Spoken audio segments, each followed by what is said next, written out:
you can't be spending £1 million a month on one player, and taking out food for staff. I don't think you can do that. I think optically it's terrible. I think 40 grand for the ex-players. You know, them ex-players are talking about players from the 60s and 70s. Of course. Do you know what they're funding? They're funding some of the United players from the 60s and 70s funerals who can't afford their funerals. Players who played for United maybe 10 times, 8 times, 15 times, who live in Manchester and they can't afford their funerals. That's what I'm talking about. That's what they're funding. They're not funding sort of like they're not funding Wayne Rooney and Gary Neville's petrol for the cars. You know what I mean? This is players from 50 years ago that are struggling to live. But even gestures a few times a year, why can't they? And I just don't mean United. I'm sure there's lots of clubs out there that don't treat ex-players, players who fall in hard times, even 2 or 3 times a year, bring them to a match with their families. Yeah. Give them do they not do that? I mean, I don't think I don't know, but I don't know if they reach out to a lot of ex-players and go, listen, just 3 or 4 occasions if you want to come to Old Trafford, have a day out with your family, your children, your grandkids, a little treat. That's just a bit of respect. We'll get back to Keane and Nev and Rooney in just a quick second, but remember, if you like this video, please like, share and subscribe. Don't forget to click the notification button so that you know when the next Big D video hits. And as ever, if you've got something to say, if something's bubbling up inside of you that you need to express, please put it in the comments. The Big D reads all of the comments, and he's always interested in reading what is on your mind. Anyway, in this clip, it's a little snippet from the overlap from today. It's going to be Keane, Wayne Rooney, Gary Neville and the gang talking about the fallout from Sir Jim Ratcliffe's exclusive interview with Gary Neville, and also the announcement of the big fancy pants new stadium. Stick around for after the clip, because the Big D is going to be giving his thoughts on everything that's said in this clip. Here they are. Right. United. Obviously, yesterday they announced a new stadium. What did you think of the stadium? I liked it. I like it. That's the one that went up. But this Man United, you can expect something of real stature, because it's United. They've got to try and replace Old Trafford. I think they're going to get the best. They're probably the best architects and designers. It's going to be amazing. It was a good PR for United the last few days. Even your piece, then the stadium. They're smart with the timing, Mark. You know what I mean? Yeah, you did so well with that. I was really proud of you. What do you think of Jim Ratcliffe in terms of, obviously, I think the thing for me is that he's fronting up, and I look at sort of Arsenal's owners or Chelsea's or United's, obviously, for 20 years, even Tottenham's. We never hear from them at any point, in good or bad times, actually. But we actually, at least, he's standing up and speaking. From the business side of it, you think obviously he knows what he's talking about, and obviously the way he's had to, though, hasn't he? Saying that they've still not. On one hand, they're getting rid of loads of people, then they're going to spend $2 billion, whatever, on. So I still think they can look after people a little bit better. But when he started talking about football stuff, I was like, oh, he lost me a little bit. When he's talking about the squad and the budget and the players available, they still should be doing better. Yeah. And, I would disagree with him on that, but it was nice of him to front up, and he seemed. I didn't what's really uncomfortable? I'll tell you what was uncomfortable, Gal, is the way that he had to kind of all uncomfortable having to protect the Glazers. They're the ones. But I think you have to a little bit when you're in business with. I got that. I understood that. I mean, ultimately, he did through things that he said, criticise them, but he couldn't directly criticise them. So when he says that basically there's been mismanagement for 10 years and we're running out of cash, that's them. He's not blaming himself, is he?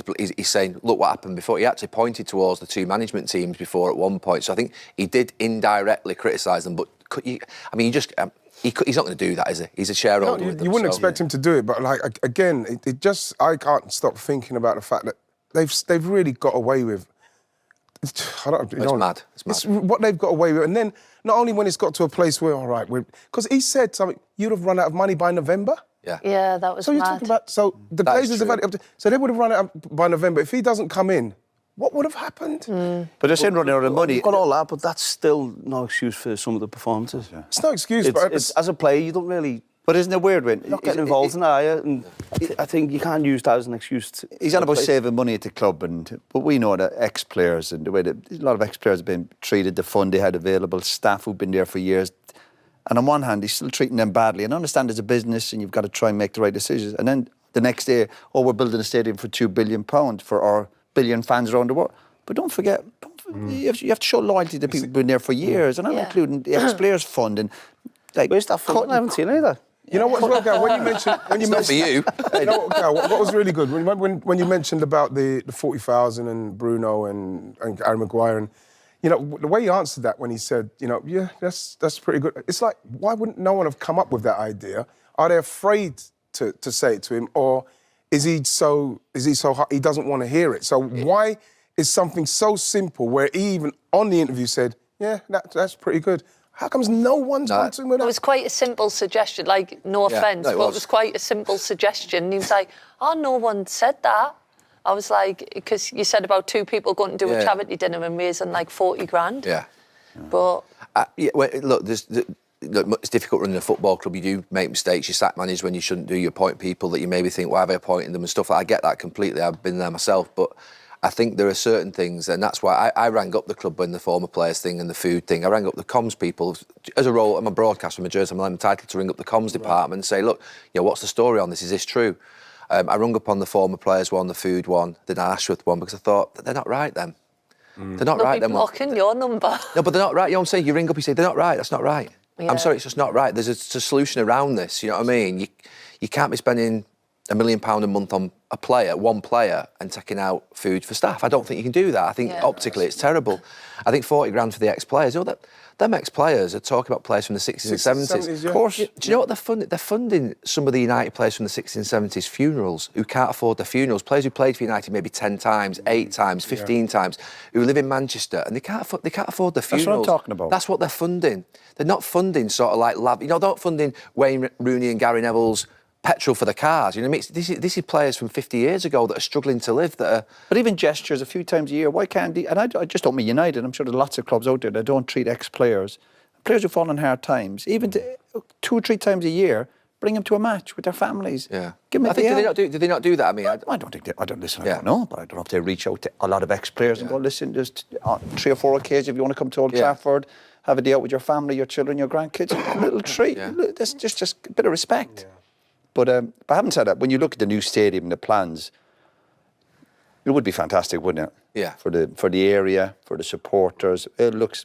I've been going on about it for 7 or 8, 9 years. It actually means more to me. It sounds crazy. This it means as much to me as the football side, because the idea that United as a football club in stature terms, the training ground, the stadium, that's got to be the best because you can control that. Football, you can't control. You can't control Pep Guardiola at City, or Jurgen Klopp at Liverpool, or somebody doing something amazing elsewhere, and you think, OK, we've fallen behind for a year or two, and we're second, and we're third, and we're fifth, and we can't drop to 15th, I know that.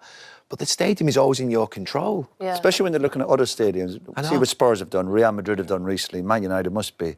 Barcelona. Barca obviously going to be amazing, so that must be hard. That's hard to stomach when you see these other clubs making progress on and off the pitch, and United have been left behind. But it looks like as if at least there's a plan there. Yeah. And if it's it's not like 10 years time, was it 5 years time? 5, 6 years, 7 years, yeah. Has he got like £16 billion? I was thinking he's sitting there stressed speaking to you. I was like, just go and live on an island and like enjoy your life. There was an element of that when I asked him. I said, why are you doing this? I mean... No, but he's got... Yeah, he's got... It's a challenge. Well, how old is he now, though? He could have retired years ago, Jill. It's not about money for these people. It's a challenge and legacies, and you have to admire that.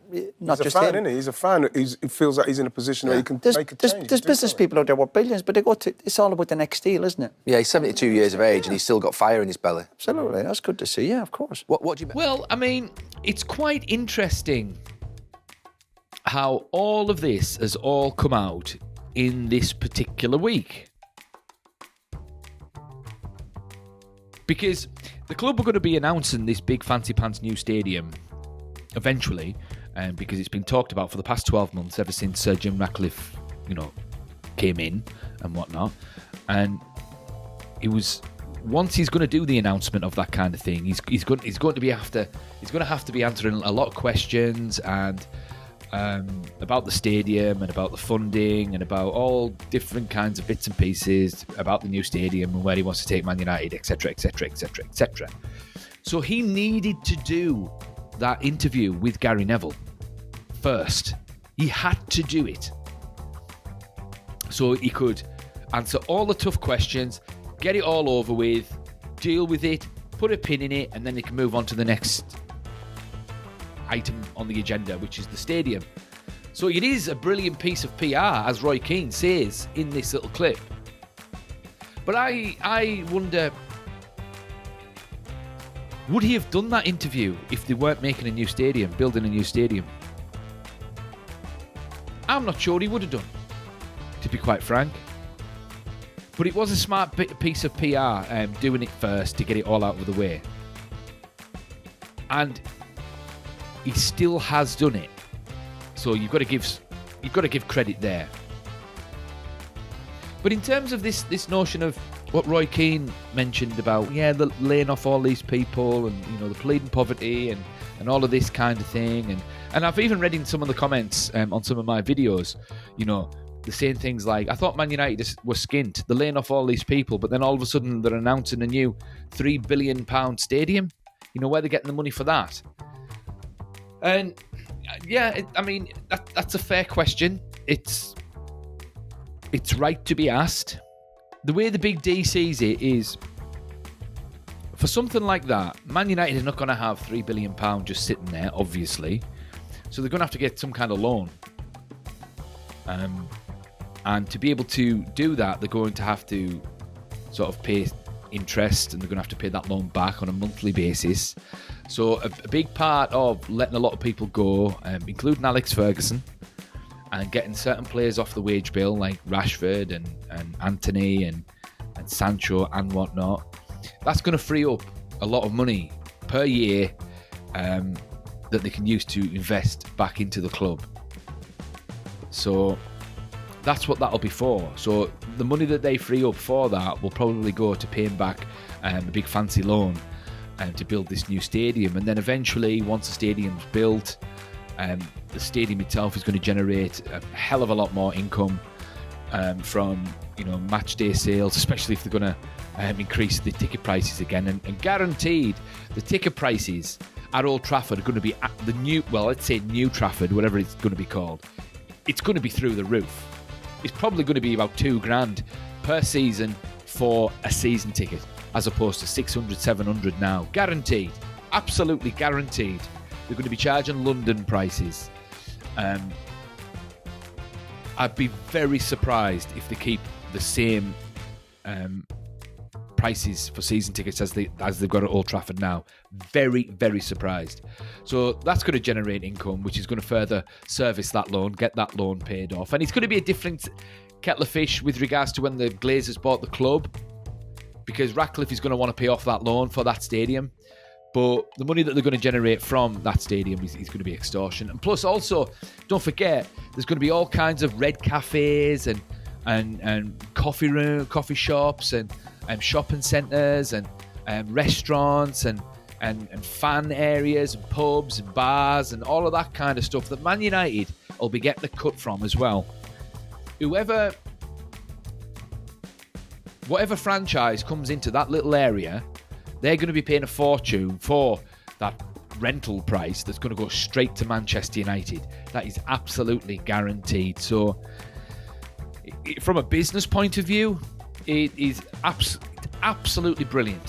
Brilliant. Getting a new stadium, getting that infrastructure around, bumping up the ticket price, it's fantastic. But I do have a little bit of sympathy with what Roy Keane says.